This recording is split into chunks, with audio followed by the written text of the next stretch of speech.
Mechanical physics में कौन सा टॉपिक है जो पढ़ाया जा रहा है? That is kinematics. आज किसी की किस्मत, आपने अभी तक फोर्स को इन्वॉल्व क्यों नहीं किया था? तो जब फोर्स इन्वॉल्व होगी तब आपका सवाल ले लूंगा। अभी क्या करना चाहता हूं, अभी बेटा जी सीधा सीधा बेसिकली कुछ टर्म्स हैं उनको सिखा रहा हूं, उन्हीं टर्म्स को आगे कैरी करना चाहता हूं। Can you please tell me कि जब ऑब्जेक्ट मूव करता है तो मैंने आपको कौन सी दो टर्म्स पढ़ाई हैं? आई थिंक डिस्टेंस ट्रेवल होता है और डिस्प्लेसमेंट कवर होती है। ये दो टर्म्स मैंने आपको सिखाने की कोशिश की है। तो देखते हैं कि ये दो टर्म्स हमारी मुकम्मल हुई है कि नहीं हुई है। एक तरफ डिस्टेंस चल रहा था और दूसरी तरफ डिस्प्लेसमेंट चल रहा था। ओके जी, जरा मुझे कोई कॉपी दिखा दें कि आपने डिस्टेंस और डिस्प्लेसमेंट के बारे में क्या कुछ लिखा हुआ है। सो इसी हमने डिस्टेंस को कहा व्हाट द, बताएंगे ना साहब डिस्टेंस को क्या कहा था? समीर साहब डिस्टेंस क्या होता है? डिस्टेंस इज ट्रेवल्ड तो होता है, लेकिन होता क्या है? व्हेन डिस्टेंस इज ट्रेवल्ड तो क्या होता है? हाँ, it is the total length covered by a moving object. तो क्लास जब आ जाते हैं क्लास में तो बैठ के नोट्स खोल लिया करें और रिवाइज कर लिया करें, बजाय इसके कि एक दूसरे से फड़े छड़े मार रहे हो। ठीक है, तो नोट्स रिवाइज करने होते हैं जब तक टीचर क्लास में आए। असल तरीका ये होता है। आगे चलते हैं, डिस्टेंस के बाद चलते हैं जनाब साहब किधर? डिस्प्लेसमेंट। अब्दुल्ला महसूद, बल्कि नहीं अब्दुल्ला महसूद नहीं, हमजा क्या नहीं साहब, व्हाट इज डिस्प्लेसमेंट? क्या क्या ऊंचा बोले? Shortest length between point A and point B. हाँ क्या तो सही रहा है, लेकिन थोड़ा अब्दुल्ला साहब आप कुछ बताना चाहेंगे? हैं? Shortest length between two points. ठीक हो गया। आपके साथ जो बैठे हैं आप कहना चाहेंगे? हाँ, shortest directed length between any two points. तो इतनी छोटी सी डेफिनेशन पूछ रहा हूं तो पूरी पूरी बताए ना, बीच में लफ्जों को खाने की जरूरत नहीं है। इट इज द शॉर्टेस्ट भी है और डायरेक्टेड भी है। ये डायरेक्टेड का मतलब क्या है? जी आपके साथ बैठे हैं, क्या नाम है बेटा आपका? रेहान, डायरेक्टेड का मतलब क्या होता है? क्या? स्ट्रेट। चलो एक मतलब ये भी होता है, लेकिन डायरेक्टेड का मतलब होता है सर इब्राहिम ने आज सिंपल है, डायरेक्टेड का मतलब बताना है। ऊंचा बोले।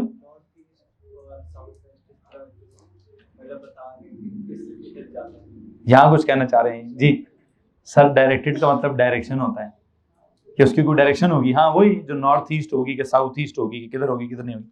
ठीक है जनाब साहब, असल में ये जो डायरेक्शन होगी कि नहीं होगी इसको बुनियादी तौर पर क्या कहते हैं? आपके साथ जो बैठे हैं, आपका नाम भी रेहान है जी? रेहान साहब, आपका नाम रेहान कौन सा है? रेहान राशिद, रेहान मुस्तफा, तीसरा भी कोई रेहान है क्लास में? रेहान बिन जेब, रेहान बिन जेब, रेहान मुस्तफा, रेहान राशिद, कोई और भी रेहान है जी? रेहान फारूक, फुरकान, रेहान फुरकान, रेहान राशिद, रेहान मुस्तफा, रेहान बिन जेब। ठीक हो गया जी, रेहान इंटू 4। ठीक है, रेहान की पावर 4। ठीक है जी। सो बहरहाल रेहान साहब, रेहान मुस्तफा, आप मुझे समझाएंगे ये स्केलर और वेक्टर का कुछ सीन है?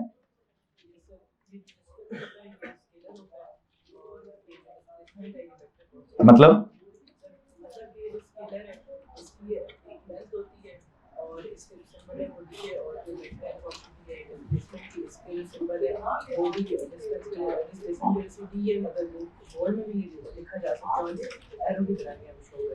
मैं तो आपसे स्केलर और वेक्टर का मतलब पूछ रहा हूं। स्केलर और वेक्टर का मतलब क्या होता है?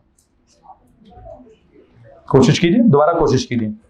जो कॉपी पे लिखा है वो नहीं सुनाना, जो दिमाग में है वो सुनाए। और शॉर्टेस्ट डायरेक्टेड लेंथ होती है, और जो स्केलर होता है उसकी क्या होती है? सर इसकी सिर्फ यूनिट और वैल्यू होती है। चलो ठीक है, तो ये कहना चाहिए था कि स्केलर क्वांटिटीज की सिर्फ यूनिट और वैल्यू होती है, वेक्टर क्वांटिटीज की यूनिट भी होती है, वैल्यू भी होती है और डायरेक्शन भी होती है। ठीक है, आपके साथ उजैर, उजैर, उजैर का भी कौन कौन से उजैर हैं जी?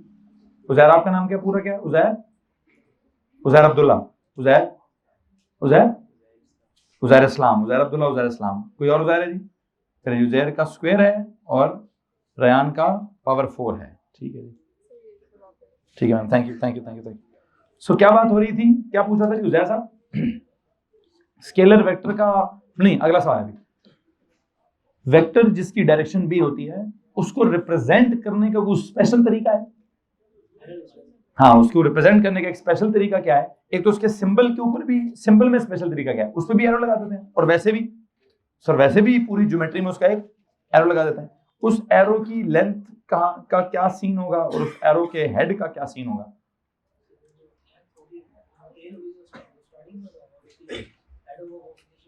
वो फिनिशिंग पॉइंट होगा, लेकिन फिर भी मैं ये पूछना चाहता हूं कि जो एरो की जो लेंथ होगी, मतलब अगर मैं ग्राफ पेपर पे बना रहा हूं और एक मखसूस लेंथ ड्रॉ करता हूं उसकी तो उसकी लेंथ कितनी ड्रॉ करनी है या कैसे ड्रॉ करनी है, लेंथ का कॉन्सेप्ट क्या होगा?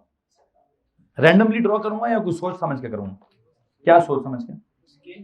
स्केल बनाएंगे, एग्जैक्टली वो स्केल के हिसाब से लेंथ क्या डिस्क्राइब करेगी? The value of the vector quantity या the magnitude of the vector quantity will be described by the क्या बोलते हैं, लेंथ ऑफ द वेक्टर। तो लेंथ कितनी लंबी लगानी है, ये लेंथ कितनी लंबी लगेगी, ये कौन डिस्क्राइब करेगा? ये इससे क्या होगा? इससे magnitude of the quantity describe होगी। ठीक है, अच्छा अरमगा, ये जो एरो लग जाएगा तो इसका कौन सा कैरेक्टर है जिससे वेक्टर की डायरेक्शन पता चलेगी? या तो एरो हेड एक कैरेक्टर है, उससे वेक्टर की डायरेक्शन बदल सकती है, कुछ है आप बताइए, कुछ और चीज है एरो की जिससे आपको डायरेक्शन पता चल सकती है? उन्होंने कहा arrow head will tell us the direction. Is there anything else जो आपको डायरेक्शन बता सकता है? एनीवन जनाब साहब जी? उसका एंगल, वो जो लाइन लगेगी, वो जो वेक्टर की लाइन, एरो वाली लाइन लगेगी, उस लाइन का एंगल कितना है, वो एंगल क्या बता सकता है? वो एंगल भी हमें क्या बताता है? डायरेक्शन बताता है कि जनाब साहब कितना एंगल है, तो उस हिसाब से हम डायरेक्शन निकाल लेते हैं कि किधर होगा वो सारा फिनोमेना। बहरहाल ये वाली बातें हमने शायद कल की हैं, और कल हमने एक न्यूमेरिकल भी सॉल्व किया था एक पर्टिकुलर सिचुएशन का, कि हमने कहा इस सिचुएशन में क्या करें, इस सिचुएशन में डिस्टेंस निकाल के बताएं और डिस्प्लेसमेंट निकाल के बताएं। क्या इसमें किसी को परेशानी है? ओके, एक सवाल मैं आपको और लिखवाना चाहता हूं डिस्टेंस और डिस्प्लेसमेंट के हवाले से, देखते हैं जनाब साहब क्या होता है क्या नहीं होता। सवाल लिखें, पिछले कॉलम्स जो थे वो बराबर कर दीजिएगा। ठीक है जी, पिछले कॉलम्स को जो है वो बराबर कर दीजिएगा, और सवाल लिखने के बाद दोबारा कॉलम बना लूंगा। क्या करूंगा जी? सवाल लिखूंगा, दरमियान में डायग्राम बनाऊंगा, एक साइड पर डिस्टेंस निकालूंगा, एक साइड पर डिस्प्लेसमेंट निकालूंगा। तो सवाल लिखिए, an object travels on a semi circular path, an object travels on a semi-circular path, an object travels on a semi-circular path of radius 1 kilometer, an object travels on a semi-circular path of radius 1 kilometer from point A to B as shown in the diagram, from point A to B as shown in the diagram. An object travels on a semi-circular path of radius 1 kilometer from point A to B as shown in the diagram. दरमियान में diagram बना लीजिएगा, left पर क्या लिखूंगा? Find the distance travelled, और दूसरी तरफ क्या लिखूंगा? Find the displacement covered. उसके लिए मैं क्या चाहता हूं, मैं एक डायग्राम सी बना रहा हूं जी। एन ऑब्जेक्ट ट्रेवल्स किधर जी?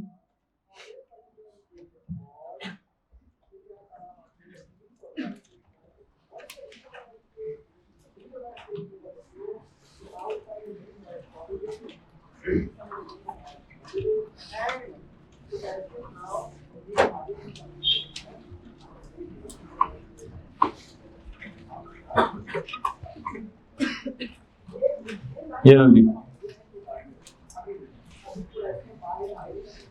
पहले रोड सीधी थी यूं, फिर आगे रोड के आगे क्या आ गया? एक टर्न आ गया, सेमी सर्कुलर पाथ आ गया, फिर रोड दोबारा क्या होगी? फिर रोड दोबारा सीधी हो गई होगी। तो सवाल क्या है? An object travels on a semi circular path of radius, इसका रेडियस कितना है?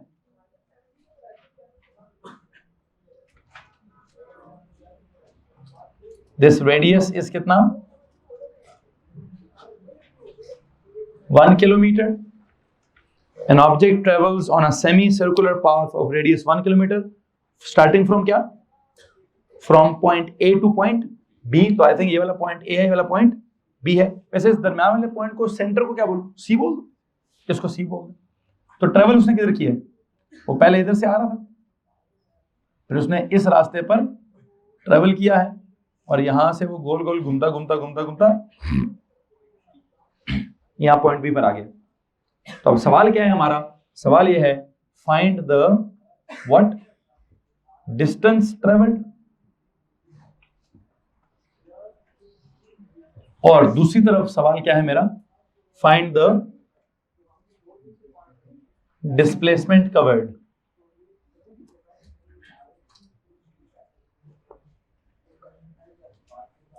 आप ये ट्रेवल्ड और कवर्ड में ज्यादा इन्वॉल्व मत होइएगा, वो बस अंग्रेजी के वर्ड्स हैं. इन्वॉल्व अगर होना है तो डिस्टेंस और डिस्प्लेसमेंट में होइए कि डिस्टेंस का मतलब क्या है, टोटल लेंथ. क्या मतलब था डिस्टेंस का जी समीर साहब? What is distance? Total length covered by a moving object. Total length covered by moving object. तो डिस्टेंस निकालना है, तो डिस्टेंस निकालने के लिए क्या करें? टोटल लेंथ बताएं कितनी है. Total length covered by a moving object. Total length covered by a moving object. तो प्लीज बताएं कितनी टोटल लेंथ कवर की गई है. कितनी लेंथ कवर की गई है? यहां से स्टार्ट होकर ये वाली लेंथ, ये लेंथ कैसे आएगी? इसको क्या बोलेंगे आप? Semi circular length. इसको क्या बोलेंगे? Circumference of the semi circle. क्या बोलेंगे? तो आपने सर क्या निकालना है? इसके लिए निकालना है सर्कमफेरेंस ऑफ क्या? Of semi circle. क्या ट्रेवल किया गया है? सेमी सर्कल का सर्कमफेरेंस ट्रेवल किया गया है. अगर सेमी सर्कल का सर्कमफेरेंस ट्रेवल किया गया है तो आई होप उसके लिए कोई ज्योमेट्री मैंने पढ़ाई हुई है.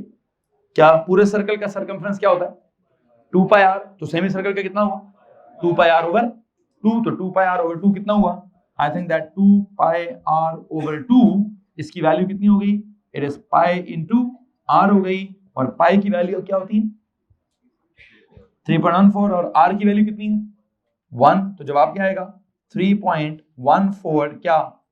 किलोमीटर. और अगर मीटर्स में निकालना हुआ तो मीटर तो इंटू क्या कर देंगे? इंटू 1000 कर देंगे. लेकिन मैं खैर फिलहाल किलोमीटर में ही निकालना चाहता हूँ. किसी को मसला तो प्लीज हाथ खड़ा कर सकते हैं आप. एनीवन? डिस्टेंस कितना आ गया? 3.14 किलोमीटर. लेकिन अब अगर मुझे क्या चाहिए? डिस्प्लेसमेंट कवर्ड चाहिए. तो प्लीज टेल मी, ये डिस्प्लेसमेंट कवर्ड का क्या शुगल है? सर जी ये टोटल लेंथ नहीं होता. क्या बता रहे थे आप? क्या होता है? शॉर्टेस्ट डायरेक्टेड लेंथ होती है. It is the shortest directed length between 2 points. किन पॉइंट्स की बात करें? ए से बी की बात करें तो ए और बी के दरम्यान में शॉर्टेस्ट डायरेक्टेड लेंथ क्या है? बताएं जनाब साहब. सर जी उसकी शॉर्टेड लेंथ का क्या सीन है? ए से बी तक क्या करूं जी? आई थिंक ए से बी तक सीधी सीधी लाइन लगा देता हूं. यह है ए से बी तक की क्या? Shortest directed length. क्या जनाब साहब? आई बिलीव ये वाली है शॉर्टेस्ट डायरेक्टेड लेंथ. तो इस shortest directed length between 2 points की वैल्यू क्या है? प्लीज बताएं जनाब साहब. इसकी वैल्यू क्या है? सर जी इसकी जो वैल्यू है it is r plus r. कितनी?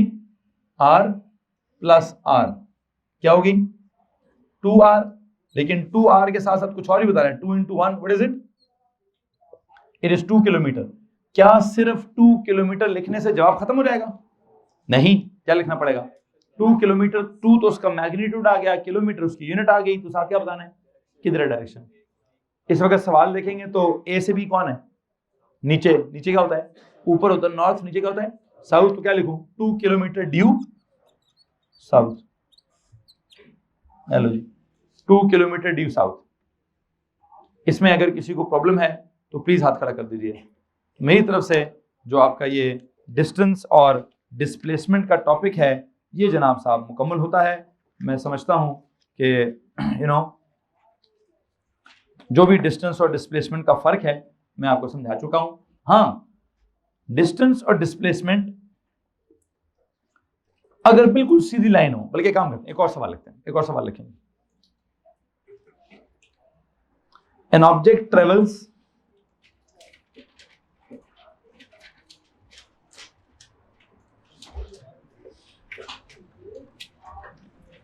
2 kilometer. An object travels 2 kilometer on a. An object travels 2 kilometer on a straight line. An object travels 2 kilometer on a straight line as shown in the diagram. An object travels 2 kilometer on a straight line on a straight line as shown in the diagram. Once again क्या करें? Once again वही दरमियान में diagram बना लें। एक तरफ मैं क्या कैलकुलेट करूंगा? डिस्टेंस, दूसरी तरफ क्या करूंगा? डिस्प्लेसमेंट। तो सवाल ने क्या कहा था? एन ऑब्जेक्ट ट्रेवल्स क्या? 2 kilometre on a straight line. I believe ये लें जी, ये एक सीधी लाइन है और इस सीधी लाइन पे एन ऑब्जेक्ट ट्रेवल्स क्या? 2 kilometre on a straight line as shown in the diagram. इधर क्या करूं? इधर क्या लिखे? find the what? Find the distance traveled. और उधर क्या लिखूं? इधर लिखें find the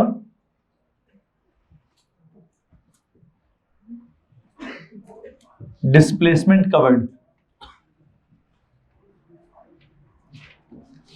जी तो भाई देखें, आपने जो कल एक सिचुएशन पढ़ी थी जिसमें क्या चल रहा था, जिसमें पहले उधर गए फिर ऊपर गए, मतलब 3 किलोमीटर ड्यू ईस्ट गए थे, फिर 4 किलोमीटर ड्यू नॉर्थ गए थे। तो वहां आपने देखा था कि टोटल डिस्टेंस था 7 और डिस्प्लेसमेंट थी 5। तो डिस्टेंस की वैल्यू और डिस्प्लेसमेंट की वैल्यू क्या थी? डिफरेंट थी। आज आपने थोड़ा सेमी सर्कुलर आर्क के ऊपर ट्रेवल किया है और आपने गौर किया है कि जी ट्रेवल तो हम कर रहे हैं किधर, ऐसे लाइक इस पाथ पे जा रहे हैं, लेकिन जा इधर रहे हैं, डिस्टेंस की वैल्यू आती है 3.14, डिस्प्लेसमेंट की वैल्यू आती है 2, डिफरेंट आ रही है ना, डिफरेंट आ रही है। लेकिन ये एक ऐसी सिचुएशन है जब क्या होगा, इधर डिस्टेंस कितना है? 2 ही है, डिस्प्लेसमेंट कितनी? 2 ही है। इसका मतलब डिस्टेंस और डिस्प्लेसमेंट की वैल्यू सेम होती है अगर क्या हो रहा हो, अगर बंदा सीधी लाइन में जा रहा हो तो जितना डिस्टेंस होता है उतनी डिस्प्लेसमेंट होती है। मैंने इसलिए जानबूझ के सवाल लिखवाया है। मैं इस सवाल में सिर्फ क्या बताना चाहता हूं कि इस पर्टिकुलर सिचुएशन में अगर बंदा ए से बी जा रहा है, मिसाल के तौर पर ये वाला पॉइंट क्या है, this is A and this is क्या? बी। इस सिचुएशन में डिस्टेंस कितना है? सर जी डिस्टेंस कहते हैं लेंथ को। लेंथ कितनी है? लेंथ सर 2 किलोमीटर ही है। अच्छा, डिस्प्लेसमेंट किसको कहते हैं? डिस्टेंस कहते हैं टोटल लेंथ को, टोटल लेंथ कवर्ड, वो भी सर 2 है। यहां डिस्प्लेसमेंट किसको कहते हैं? शॉर्टेस्ट डायरेक्टेड लेंथ को। तो सर जी सीधी लाइन में यही शॉर्टेस्ट है, और तो कुछ भी शॉर्टेस्ट नहीं है, तो उसको क्या बोलूं? 2 किलोमीटर। हाँ एक फर्क होगा, वैसे एक फर्क होगा, यहां क्या लिखना पड़ेगा? ड्यू ईस्ट लिखना पड़ेगा। लेकिन जहां तक मैग्नीट्यूड्स का ताल्लुक है, मैं समझता हूं कि अगर ऑब्जेक्ट क्या कर रहा हो, सीधी लाइन में ट्रेवल कर रहा हो, तो क्या होगा? तो the magnitude of displacement and the magnitude of distance क्या होगा? सेम होगा। हाँ फर्क एक अभी भी कायम रहेगा कि डिस्टेंस बोलते वक्त डायरेक्शन बताने की जरूरत नहीं होगी और डिस्प्लेसमेंट बोलते वक्त डायरेक्शन बताने की जरूरत होगी। किसी मसला इस बात से? एक छोटा सा नोट लिखो इस सवाल के नीचे, लिखिए जी, the magnitude of distance and displacement is same. एक नोट लिखिए जी, the what? magnitude of distance and displacement is what? Is same if what? क्यों जनाब साहब? कब दोनों का मैग्नीट्यूड सेम होगा? जब सर जी ऑब्जेक्ट ट्रेवल करेगा कैसे? If an object is traveling in a straight line, if an object is traveling on a straight line, तो स्ट्रेट लाइन के ऊपर जितना डिस्टेंस होता है उतनी ही डिस्प्लेसमेंट होती है। लेकिन अगर क्या हो जाए, अगर यूं से यूं हो जाए, लाइन कर्व हो गई या उसने अपनी डायरेक्शन चेंज कर ली, जैसे कि पहले 2 सवालों में है, तो आप देख सकते हैं कि वो ट्राइंगल वाले सवाल में भी डिस्टेंस डिस्प्लेसमेंट कुछ और है, सर्कल वाले सवाल में भी डिस्टेंस डिस्प्लेसमेंट कुछ और है, लेकिन लाइन सीधी हो तो जितना डिस्टेंस है उतनी ही डिस्प्लेसमेंट है। यहां तक अगर किसी को मसला है तो प्लीज हाथ खड़ा कर दीजिए। एनीवन? सो मैं समझता हूं कि मैं आपको डिस्टेंस डिस्प्लेसमेंट भी समझा चुका हूं और मैं आपको एक स्केलर है एक वेक्टर है ये भी समझा चुका हूं, एक की डायरेक्शन जरूरी है एक की डायरेक्शन जरूरी नहीं है ये भी समझा चुका हूं। एंड आई थिंक बुनियादी तौर पर हमें स्केलर वेक्टर भी काफी समझ आ गया जी।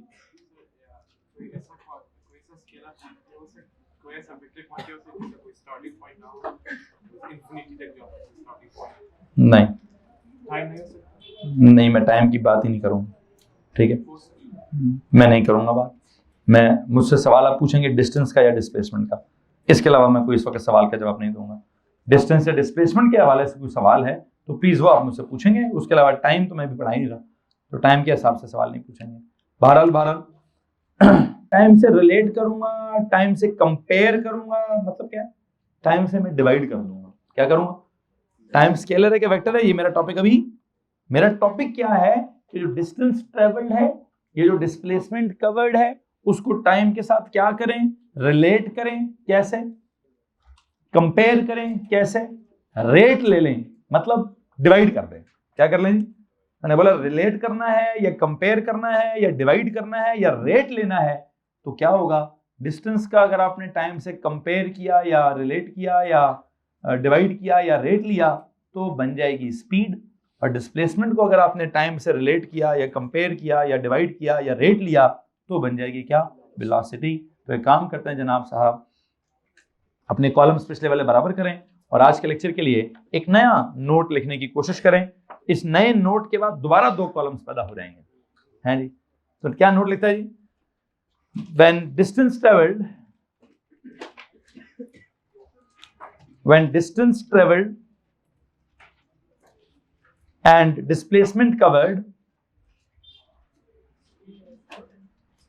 हाँ एक नोट लिखिए, when distance traveled and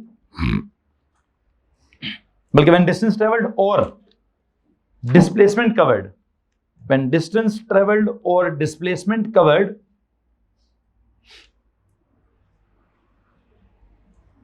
is related,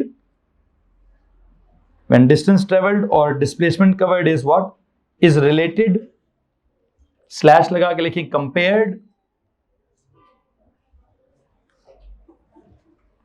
फिर स्लैश लगा के लिखें डिवाइडेड, फिर स्लैश लगा के लिखें रेटेड।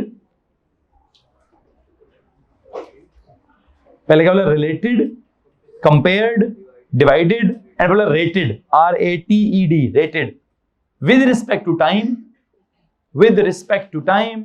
देन क्या, then the idea of speed और वेलोसिटी इज डेवलप्ड। क्या होगा जी? हमने क्या नोट लिखा है जनाब साहब? हम ये कहते हैं कि अगर क्या किया गया, when the distance traveled or the displacement covered is क्या, is compared or related or divided or rated with, क्या पढ़ा करेंगे, बेस क्वांटिटीज पढ़ा करेंगे, फिर उससे जुड़ी हुई डिराइव्ड क्वांटिटीज पढ़ा करेंगे। जैसे आपने सबसे पहले लेंथ पढ़कर उससे जुड़ा हुआ एरिया वॉल्यूम पढ़ा था, तो यहां वो एक तरह का लेंथ ही है, लेकिन अब लेंथ का नाम लेंथ नहीं है, अब लेंथ का नाम क्या था, लेंथ का नाम डिस्टेंस या डिस्प्लेसमेंट। तो डिस्टेंस को भी आपने बेस बोला था और डिस्प्लेसमेंट को भी आपने बेस क्वांटिटी ही बोला है। डिस्टेंस कौन सी बेस क्वांटिटी है, लेंथ का स्केलर वर्जन। डिस्प्लेसमेंट कौन सी बेस क्वांटिटी है, लेंथ का वेक्टर वर्जन, ठीक है। लेकिन अब अगर आपने लेंथ का स्केलर और वेक्टर दोनों वर्जन देख लिए हैं, आपने लेंथ का लेंथ को डिस्टेंस या डिस्प्लेसमेंट बोल दिया है, तो आप इससे अफिलिएटेड, इससे एसोसिएटेड इस चैप्टर के अंदर कोई अगली डिराइव्ड क्वांटिटी बिल्कुल पढ़ाऊंगा जी। क्या नाम है उसका, स्पीड और वेलोसिटी। तो देखते हैं जनाब साहब स्पीड को कैसे डिफाइन करना है, स्पीड का क्या फॉर्मूला लिखना है, और वेलोसिटी को कैसे डिफाइन करना है, और वेलोसिटी का क्या फॉर्मूला लिखना है। आई थिंक स्पीड के साथ क्या लिखें जी, मुझे लगता है मैं ना इसकी डेफिनेशन लिखवा चुका हूं ऊपर। क्या लिख दिए, रिलेटेड या कंपेयर्ड या डिवाइडेड या रेटेड। आई होप आपने वो रेशो रेट में पढ़ा हुआ है कि क्या होता है, रेशो में 2 सिमिलर क्वांटिटीज डिवाइड होती हैं तो रेट में, दो डिफरेंट क्वांटिटीज डिवाइड होती हैं। तो मुझे एक बात बताएं, मैंने डिस्टेंस को रिलेट करना है टाइम से, मैंने डिस्टेंस को कंपेयर करना है टाइम से, मैंने डिस्टेंस को डिवाइड करना है टाइम से, तो इसको रेशो बोलूं कि रेट बोलूं? क्यों? दो डिफरेंट चीजें डिवाइड करनी है, तो जब दो डिफरेंट चीजें डिवाइड करेंगे तो रेशो का लफ्ज इस्तेमाल, क्या लफ्ज इस्तेमाल होगा? रेट का लफ्ज इस्तेमाल होगा। तो क्या करें जनाब साहब, बोर्ड पे ध्यान दीजिए, स्पीड को कैसे डिफाइन करूं? Defined as the rate of क्या? Rate of distance with respect to क्या? With respect to time. तो आई बिलीव मैं इसको डिफाइन करूंगा, लिखें it is defined as, speed वाली साइड पे जाए लिखें, it is defined as the rate of distance travelled with respect to time, defined as the rate of, वैसे रेट को अंडरलाइन करें, ये रेट के लिए क्या क्या होगा? कंपैरिजन भी लिख सकते हैं और डिवीजन। रेट के ऊपर लिख दीजिए छोटा छोटा क्या लिखेंगे? रेट मींस कंपेयर करना या रेट मींस डिवाइड करना? रेट मींस कंपेयर करना या रेट मींस डिवाइड करना? रेट को अंडरलाइन करके ब्रैकेट में क्या लिख दीजिए? कंपेयर या डिवाइड लिख दीजिए। तो मैं क्या लिखवा रहा हूं? Speed it is defined as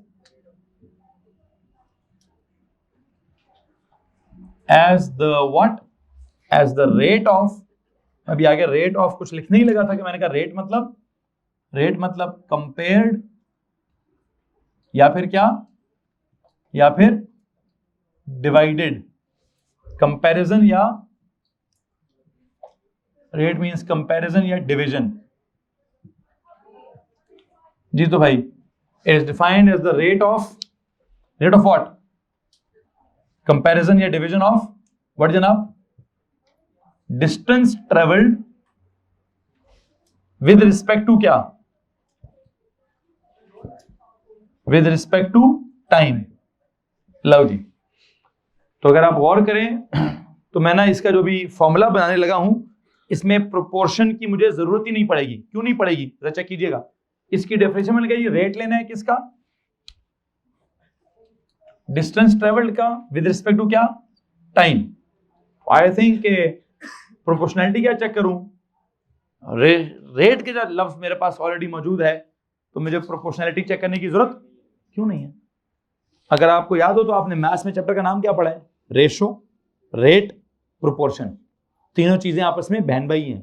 ठीक है जी। अगर आपको रेशो का पता है या रेट का पता है, तो प्रोपोर्शन का भी कॉन्सेप्ट तो एक से दूसरे में इवॉल्व होता है। बहरहाल मैं मैथ्स में नहीं जाना चाहता भाई, मैं सिंपल सी बात बता रहा हूं कि स्पीड की डेफिनेशन क्या लिखी आपने? Rate of distance travelled with respect to time. जिसका मतलब क्या होगा सर जी? इसका मतलब यह है कि आपने क्या करना है, स्पीड किसके बराबर है? डिस्टेंस एक क्वांटिटी है और टाइम एक क्वांटिटी है। इनका क्या करना है? कंपैरिजन करना है, रेट लेना है या डिवीजन करना है। तो लो जी, ये ले जी, ऊपर लिख दें क्या? Distance travelled. नहीं, ट्रेवल्ड लिखने की जरूरत नहीं है, सिंपल डिस्टेंस लिख दें जी। नीचे क्या लिख दें? Time taken. टेकन लिखने की जरूरत नहीं है, टाइम ही लिख दें। स्पीड इज इक्वल टू क्या जी? Distance over time. किसको मसला है? एनीवन? बिकॉज यहां क्या हो रहा है सर जी? यहां तो कोई रॉकेट साइंस नहीं हो रही है, यहां तो सीधी सीधी बात है, आपने डिस्टेंस और टाइम डिवाइड कर दी है। और हाँ, अब अगर मैं वैसे आपसे पूछूं, बताओ प्रोपोर्शनैलिटी का क्या सीन है? स्पीड का डिस्टेंस के साथ क्या प्रोपोर्शनैलिटी है? डायरेक्ट है। इसका मतलब क्या है सर? जिसकी ज्यादा स्पीड होगी इन अ पर्टिकुलर टाइम, वो उतना ज्यादा क्या करेगा? उतना ज्यादा डिस्टेंस ट्रेवल करेगा। इसमें किसी को मसला है? मतलब अगर आप स्पीड और डिस्टेंस को चेक करना चाहते हो तो टाइम को क्या करना पड़ेगा? टाइम को थोड़ी देर के लिए कांस्टेंट करना पड़ेगा। क्या करना पड़ेगा? सपोज करें टाइम कांस्टेंट है 1 आवर। क्या कांस्टेंट है जी? 1 आवर। इसको अगर मैं इग्नोर कर दूं तो स्पीड और डिस्टेंस आपस में क्या मतलब है उस बात का? कि अगर मैं कहूं जी एक बंदा बाइसिकल पे ट्रेवल कर रहा है जिसकी मैक्सिमम स्पीड कितनी है? उसकी स्पीड है जी like something like 20 kilometre per hour. क्या? तो वो 1 घंटे में कितना डिस्टेंस ट्रेवल करेगा? 20 किलोमीटर ट्रेवल करेगा। अगर मैं नहीं जी एक बंदा जो है वो गाड़ी पे ट्रेवल कर रहा है, उसकी स्पीड है 120 किलोमीटर पर आवर, तो वो 1 घंटे में क्या करेगा? 120 किलोमीटर ट्रेवल करेगा। तो अगर आपने घंटे को कॉमन कर दिया तो जिसकी स्पीड ज्यादा होगी उसका डिस्टेंस भी कॉमन सेंस है। किसको मसला है? अच्छा, अब अगर आप कहें नहीं सर टाइम को कांस्टेंट ना करें, किसको कांस्टेंट कर दें? डिस्टेंस को कांस्टेंट कर दें। मतलब मैंने 1 किलोमीटर की रेस लगा दी, क्या कर दिया जी, 1 किलोमीटर की रेस अगर लगाई गई है, डिस्टेंस फिक्स हो गया है, अब डिस्टेंस को छोड़ दें, स्पीड और टाइम पे जाते हैं। जिसकी स्पीड ज्यादा होगी उसको टाइम कम लगेगा, जल्दी पहुंच जाएगा। तो स्पीड और टाइम का क्या सीन है आपस में, इनवर्स सीन है साथ ही। जिसकी स्पीड ज्यादा होगी उसको अपनी मंजिल पे पहुंचने में टाइम कम लगेगा। तो एक चीज ज्यादा दूसरी कम को क्या बोलते हैं। तो इस पे प्रोपोर्शनैलिटी भी ठीक फिट हुई हुई है, इक्वालिटी भी ठीक फिट हुई हुई है। अब मैं इस वक्त यहाँ पे, मुझे लगता है मैंने ऊपर अपना आज का टॉपिक स्टार्ट ही कैसे किया है, when distance traveled is compared with time speed is developed। तो उस जुमले में क्या लिखा हुआ है, जुमले में सीधा सीधा फॉर्मूला लिखा हुआ है। मैं क्या प्रोपोर्शनैलिटी से पढ़ाऊं, जब लिखा है कि डिस्टेंस को टाइम से डिवाइड करना है तो स्पीड आएगी, तो कर दी है। मैंने आज का लेक्चर स्टार्ट देखे ना आप, इस डेफिनेशन से ऊपर क्या लिखा हुआ है, whenever when distance traveled और डिस्प्लेसमेंट कवर्ड इज रिलेटेड, मतलब मैंने वहीं पे एक्सप्लेन कर दिया, कंपेयर्ड फिर वहीं पे एक्सप्लेन कर दिया, डिवाइडेड और एक और लफ्ज भी लिख दिया, rated with respect to time, तो क्या होगा, आइडिया ऑफ स्पीड डेवलप होगा। तो मैंने तो उधर ही स्पीड की डेफिनेशन लिख दी, क्या, distance over time, distance compared with time, distance related to time, distance divided by time, distance rated with time या rate of distance with time. और हाँ, सबसे अच्छा लिखने का तरीका क्या है, आई विल रिकमेंड, ये रिलेटेड से ज्यादा बेहतर वर्ड है कंपेयर्ड, कंपेयर्ड से ज्यादा बेहतर वर्ड क्या है, डिवाइडेड, डिवाइडेड से भी ज्यादा बेहतर वर्ड क्या है, रेटेड। तो इसलिए मैंने डेफिनेशन में क्या लिखा है, rate of distance with respect to time. इसको मसला है तो हाथ खड़ा कर दीजिए। मैं लिख सकता था speed is the relation between distance and time, मैं लिख सकता था speed is the comparison of distance travelled with respect to time, मैं लिख सकता था speed is defined as the division of distance and time, लेकिन मैंने क्या लिखा है, speed is defined as the rate of distance travelled with respect to time. किसको मसला इस बात से, बिकॉज मैं समझता हूं कि टेक्निकल लफ्जों में सबसे टेक्निकल वर्ड क्या है, रेट वाला वर्ड जो है वो सबसे बेहतरीन मैथमेटिकल वर्ड है आपका, रेशो, रेट, प्रोपोर्शन। तो मैंने वैसे लिख दिया है, उम्मीद करता हूं किसी को मसला नहीं हो। अच्छा, अगर उधर ये लिख दिया है तो फिर क्या लिखूं, वेलोसिटी के साथ क्या लिखूं, it is defined as the rate of क्या, displacement covered with respect to time. किसी को मसला इस बात से भाई, तो काम करें जरा, ऑलमोस्ट वही जुमला यहां पे भी लिखें, इट इज क्या, defined as the, once again यहां पर रेट ऑफ क्या, डिस्प्लेसमेंट कवर्ड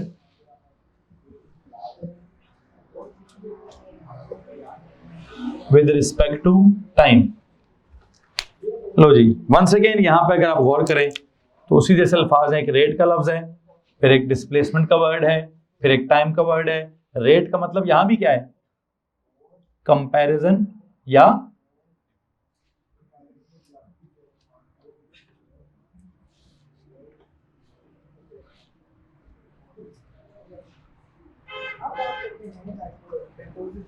डिवीजन।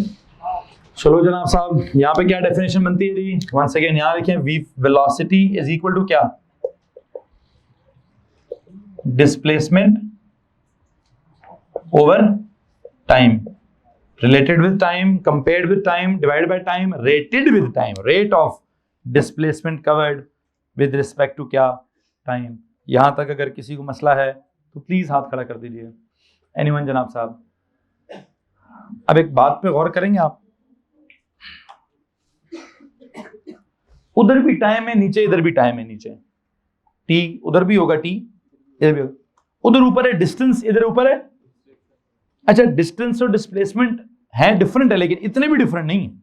हमने भी इससे पहले क्या कहा था, सर सेम भी होते हैं उनकी, मतलब यूनिट्स तो सेम है ही है, सिंबल्स का जो पहला लेटर है वो भी सेम है, as an idea almost same थे वो, मतलब ये भी लेंथ थी वो भी लेंथ थी, बट एक स्केलर वर्जन ऑफ लेंथ था, एक वेक्टर वर्जन ऑफ लेंथ था। अच्छा, तो कोई इतना बड़ा फर्क नहीं है, स्केलर वर्जन का फर्क है, बाकी दोनों में आइडिया डिस्टेंस डिस्प्लेसमेंट का सेम चल रहा है। बिल्कुल वैसे ही बेटा क्या होगा, स्पीड वेलोसिटी में भी क्या फर्क होगा, जितना फर्क डिस्टेंस डिस्प्लेसमेंट में है एग्जैक्टली उतना ही फर्क आपके स्पीड और वेलोसिटी में है।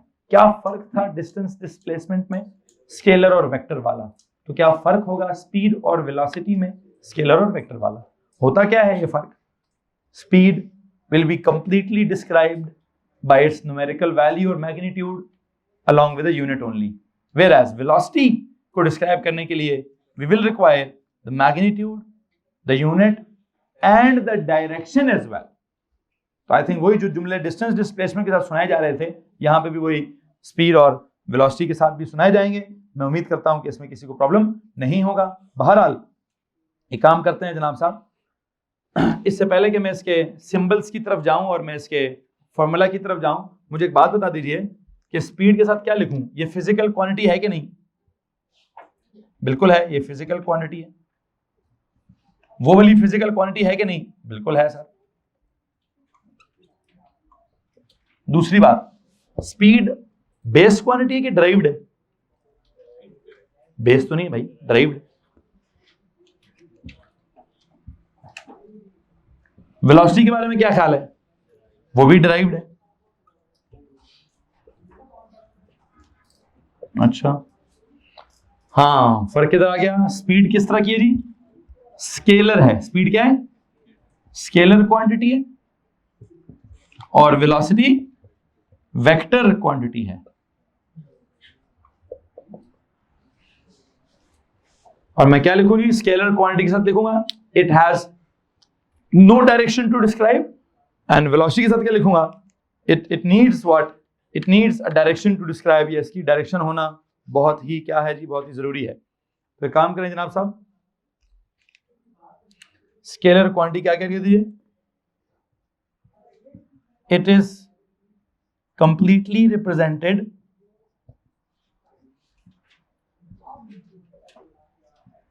by what?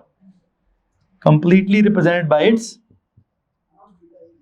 magnitude and unit only. यहां क्या लिखूं? यहां वेक्टर के सामने क्या लिखते थे जी? It is completely described by, इधर लिखें जी, it is completely described by its magnitude, unit and क्या? and direction as well. जी तो जनाब साहब, वही जो जुमले कल लिखे हैं बेटा, जो कल लिखे हैं वही हैं। कोई नजर नहीं आ रहा तो परेशान होने की जरूरत नहीं है। कल लिखा हुआ है आपने। स्केलर क्या होता है? इट लिखा हुआ है it is completely represented by its magnitude and unit only. Vector के साथ क्या लिखा है? It is completely represented by its magnitude, unit and direction as well. ठीक है जी, ये वही बात है जो हमने कल स्पीड और कल डिस्टेंस और डिस्प्लेसमेंट के साथ की है। बिल्कुल वही बात मैं आज स्पीड और वेलोसिटी के साथ कर रहा हूं। यहां तक अगर किसी को मसला है तो प्लीज हाथ खड़ा कर दीजिए। एनीवन? हाँ भाई, न्यूमेरिकल्स देखेंगे कि न्यूमेरिकल्स में मैंने इसका वो क्या बोलते हैं, स्पीड कैसे निकालनी है और वेलोसिटी जो है वो कैसे निकालनी है। तो बात की बात है। फिल वक्त में एक और काम करने देता हूँ, मैंने इसका फॉर्मूला लिख दिया है। वही फार्मूला तो सिंबल्स में भी लिखना होता है। क्या लिखना होता है? वेट का फॉर्मूला लिखा था तो सिंबल्स में याद किया, W=mg। डेंसिटी का फॉर्मूला लिखा था तो सिंबल्स में याद किया, M/V। जी, जितने टाइम पीरियड का फ्रीक्वेंसी का फॉर्मूला क्या था? 1/T। सिंबल्स में याद किए हैं। इधर भी मुझे लगता है कि मैं इसको सिंबल्स में लिखवाना चाहूंगा, और जरा देखते हैं कि सिंबल क्या बनते हैं। एक बात तो बताएं, डिस्टेंस का सिंबल इज d, टाइम का सिंबल इज तो d/t। ठीक है, इधर भी डिस्प्लेसमेंट का सिंबल इज d/t। अच्छा, जरा देखेंगे जी, मैं इसके नीचे जाता हूं, इसका फॉर्मूला सिंबल्स में देखते हैं क्या होगा क्या नहीं होगा। d/t, उधर भी क्या लिखना है मैंने? उधर भी लिखना है d/t, बट एक फर्क है, इधर के d के ऊपर क्या कर दूं? एरो लगा दें। अच्छा, इसका मतलब ये भी है d/t, वो भी है d/t। तो जो जवाब आएगा, दोनों जवाबों का सिंबल भी क्या होना चाहिए? सेम होना चाहिए। जैसे उधर डिस्टेंस है d, इधर डिस्प्लेसमेंट है d, बस उधर d पे एरो नहीं है, इधर d पर एरो है। तो मैं काम करूंगा, फिर दोनों के सिंबल या तो मैं लेता हूं s फॉर स्पीड वाला, या मैं दोनों का सिंबल लेता हूं v फॉर वेलोसिटी वाला। बताएं जनाब साहब क्या किया जाए? हमारा सिलेबस वाला कहता है कि स्पीड स्केलर है, वेलोसिटी वेक्टर है, किसके अंदर इंफॉर्मेशन ज्यादा है? वेलोसिटी में। तो कहता है जी सिंबल किसको लेना चाहिए? v फॉर वेलोसिटी वाला सिंबल लेना चाहिए। यहां लिखें v, यहां v लिखकर ऊपर क्या लगा दें? एरो। और यहां भी क्या लिखें? कहते हैं स्पीड के साथ भी क्या लिखें, v ही लिख दें, बस क्या ना करें, एरो ना लगाएं।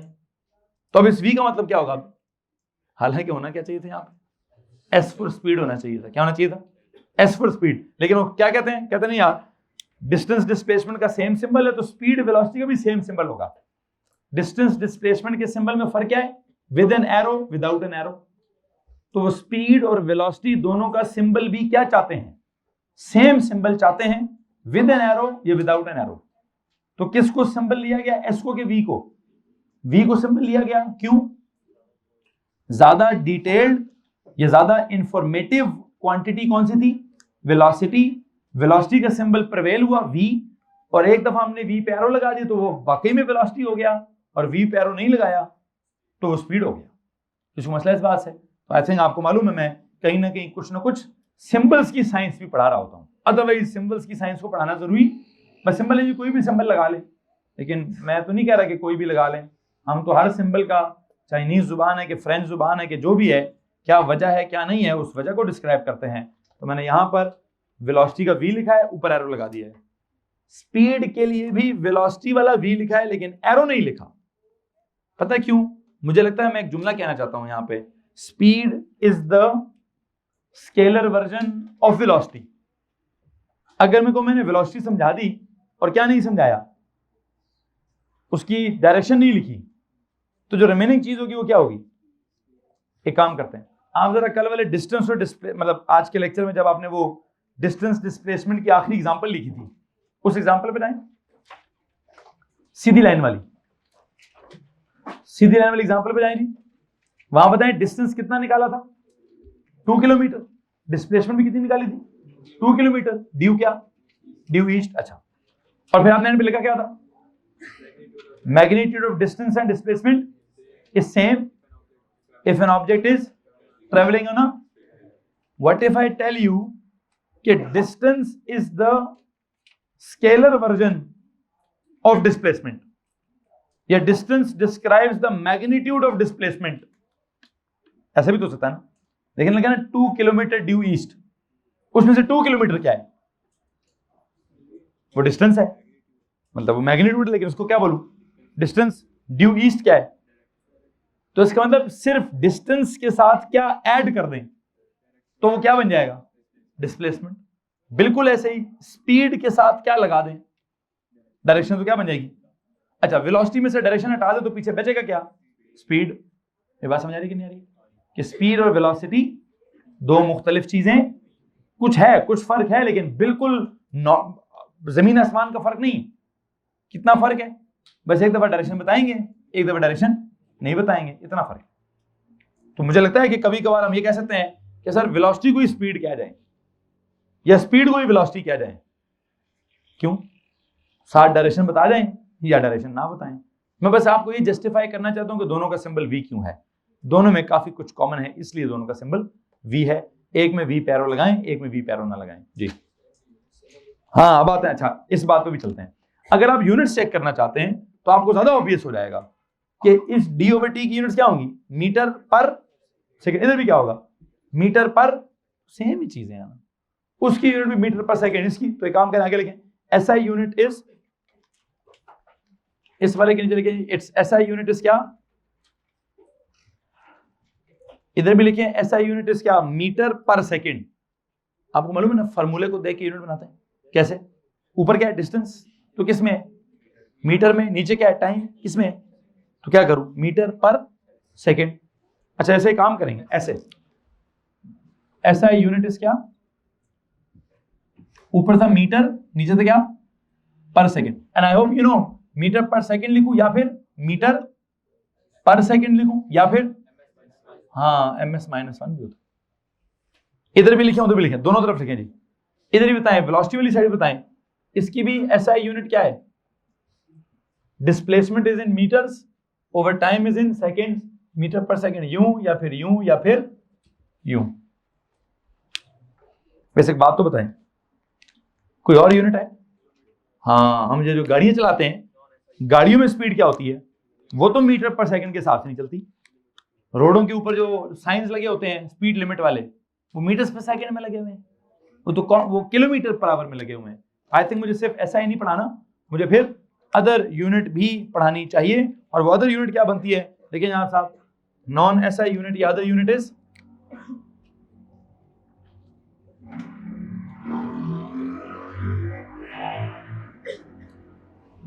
Kilometre per our. वहां होते होंगे माइल्स पर आवर होते होंगे, लेकिन मैं सिर्फ क्या पढ़ाऊंगा, मैं किलोमीटर पर आवर पढ़ाऊंगा, जो गाड़ियों वाला चल रहा है। ठीक है, वो जो माइल्स समथिंग वो शिप्स में या जहाजों में उस तरह की स्पीड की यूनिट्स होती हैं, गाड़ियों में भी होती है? वो बेटा कुछ और होता है। चलो ठीक है, मैं नहीं पढ़ाना चाहता, माइल्स पर आवर नहीं पढ़ाना चाहता, मैं क्या पढ़ाना चाहता हूँ, मैं किलोमीटर पर आवर ही पढ़ाना चाहता हूँ।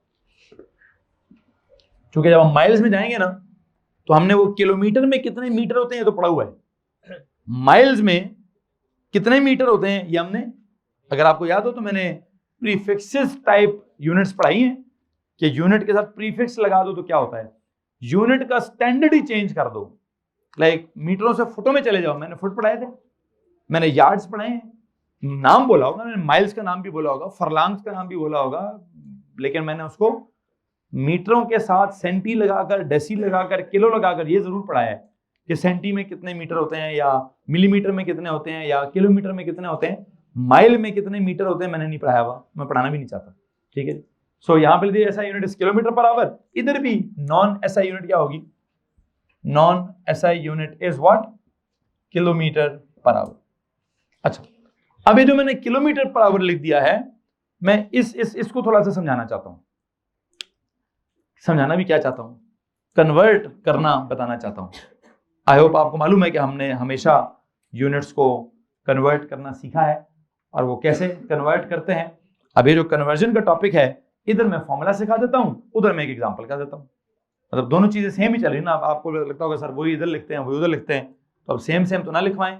हाँ, यहाँ मैं फॉर्मूला बता देता हूँ कि कन्वर्ट कैसे कैसे हैं, यहाँ मैं कन्वर्जन की एक एग्जांपल आपको करवा दूंगा, तो अब आगे आपने ऐसे लिखना है।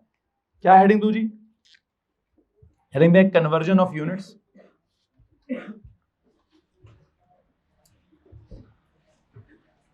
मुझे एक बात तो बताएं, यूनिट्स की कन्वर्जन करने के लिए अभी हमारी नॉर्मल जिंदगी में कौन सी यूनिट चलती है, किलोमीटर पर आवर ना।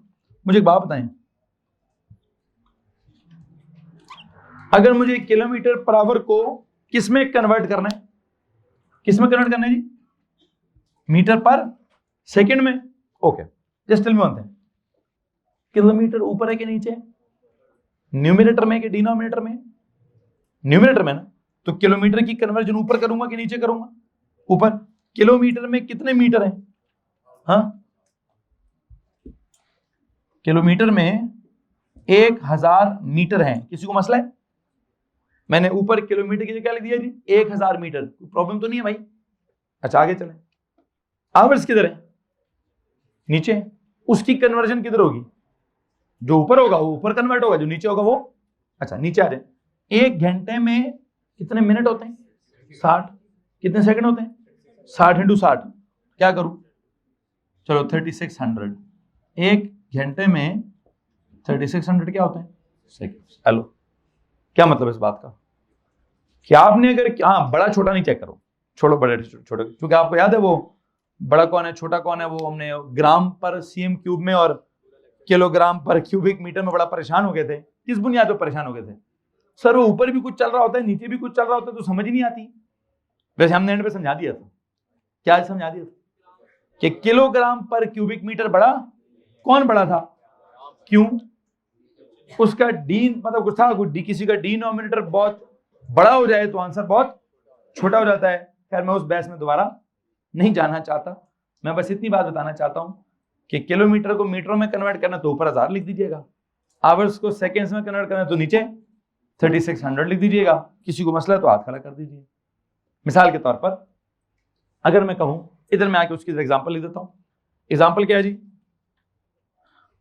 मोटरवे के जो स्पीड लिमिट है कितनी, 120 kilometre per our. I would like कि आप 120 किलोमीटर पर आवर को मीटर पर सेकंड में जरा मुझे कन्वर्ट करके बताएं कि अगर गाड़ियों का स्पीडोमीटर मीटर्स पर सेकंड में होता तो रोड के ऊपर, हमारी मोटरवे के ऊपर सिंबल क्या लिखा होता कि कितनी स्पीड लिमिट है, चेक करते हैं। इधर आपने कन्वर्जन का तरीका लिख दिया, इधर फॉर्मूला लिख दीजिए।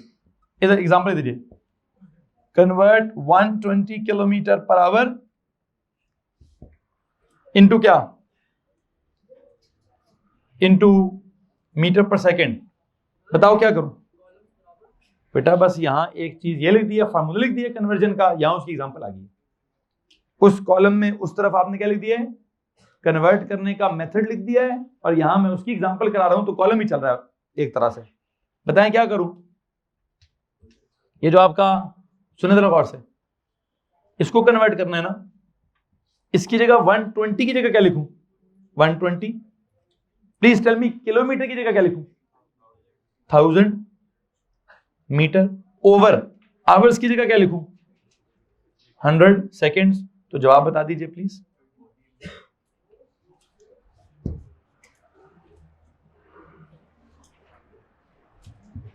बताएं जनाब साहब क्या जवाब आता है? तो हमने कैसे कन्वर्ट किया? हमने कहा सर जी ये 120 की जगह 120 लिखें, किलो की जगह 1000 लिख के मीटर कर दें, आवर्स की जगह 3600 कर सेकेंड्स कर दें। तो प्लीज टेल मी, यहां से मैं यहां पहुंचा हूं, तो यहां से मैं अगर वहां जाऊं तो क्या आंसर आएगा? ये व्हाट इज दिस आंसर?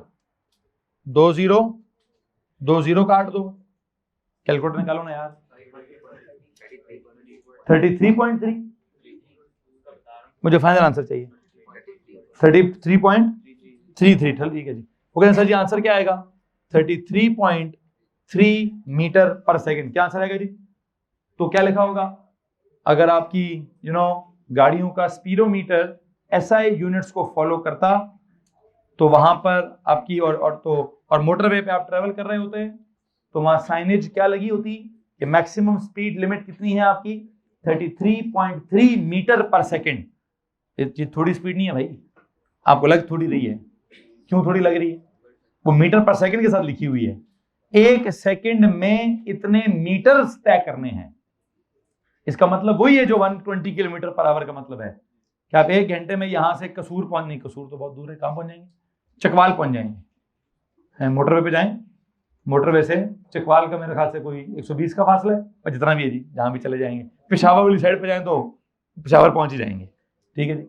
बहरहाल कहां पहुंचेंगे कहां नहीं पहुंचेंगे, आप सबको पता है कि 120 किलोमीटर पर आवर का स्पीड का मतलब क्या है। वही मतलब 33.3 मीटर पर सेकंड का है। इधर ध्यान देंगे जी, वही मतलब 33.3 मीटर्स पर सेकंड का है।